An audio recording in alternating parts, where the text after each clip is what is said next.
Со тоа се смени суштината на државата. Еве овие 8 предавници од нашите редови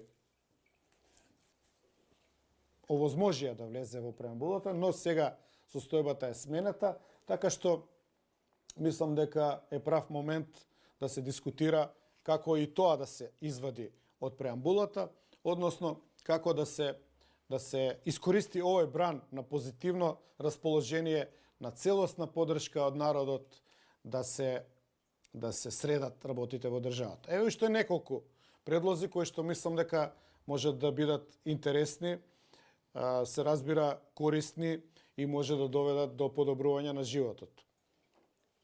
Може да направи влада Мицковски сега со знам и со левица. Колку ќе бидат? 70 пратеници. Значи, ако веќе идеме тврдо и да се знае кој е кој, и ако веќе се држиме до тоа дека Македонија е држава на македонскиот народ, еве ви предлог. Прво разговарајте со овие две партии и земете ги во владина коалиција.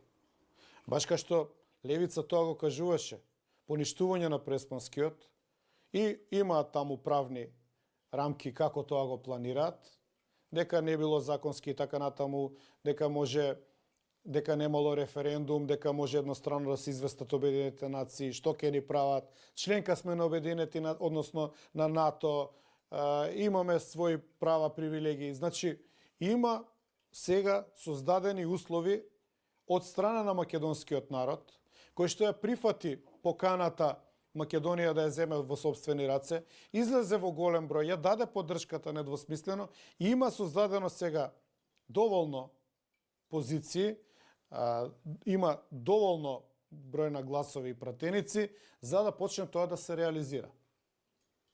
Значи, 70.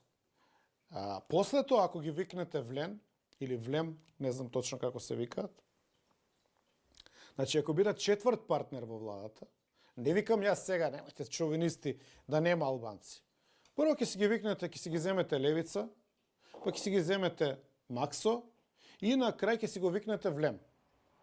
За да не може да ви уценува. Кога не може да ви уценува, цената му е помала. Ќе може да ги земете назад едно 500 директорски позиции и небројано други раководни позиции во државата, кои што ги држаа луѓе кои што немаат појма кај се наоѓаат. Најголем дел не знаат ни македонски, поголем дел од нив немаат појма ни дека се наоѓаат во Република Македонија и така натаму. Значи, но членови на партија имаат привилегии и поради тие привилегии зимаат плата, им тече стаж и свето тоа на грбот на даночните обврзници. Значи, земете си ги Максо и Апасиев и ќе имате 70 пратеници.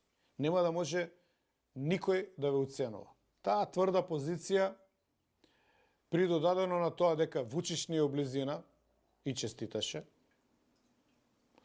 Орбан ни е облизина и честиташе, тука ни се и партнерите од Словенија, а еве и Макрон, Емануел Макрон, честиташе. Добро, некои медиуми пренесоа тука дека рекол Република Македонија, што беше, се разбира, продолжение на манипулацијата. Он рекол Северна, го проверив тоа. Мислам, знаете како, го има статусот на Фейсбук, но небитно сега, он може се збунил со Северна, но ете честитал. Значи, во рамките на Македонија повторно твоја, оптимизмот дека си ја земавме назад државата, гласавме огромен број, 70 пратеника македонци без оние предавниците од СДСМ, а може и Филипче со некоја група да се приклучи, па да дојдеме и до 80 и чисто македонски да го смениме уставот.